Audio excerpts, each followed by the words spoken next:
Kwane chirungu akandivonera zvikanzi hello mami, irosarira ndakatumira rakasvika here, nekuti ndinoda muite mutyandikere. Asi mami kutaura chokwadi, kundozvakatsvanya kungoti andimbohodi, kuti mutambe nhamo nekuti ndiminya kutumbura we makaona ndondo pakundiyarusa. Ahoye unde mambo chirikadzi yakandizvara muichengetewo, muiwedzere makore ekurara makapanyika mahasana namasana. Ahoye unde mambo chirikadzi yakandizvara muichengetewo, muiwedzere makore ekurara makapanyika mahasana namasana.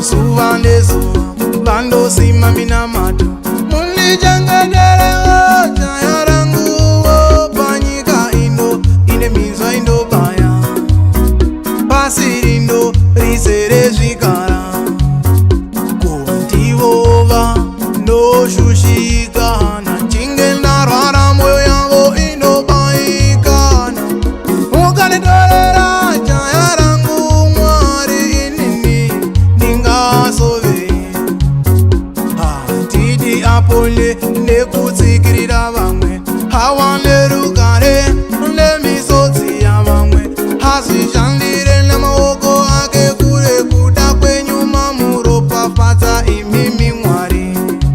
Ahoye unde mambo chirikadzi yakandizvara muichengetewo, muiwedzere makore ekurara makapanyika mahasana namasana.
Zim Daily Upload.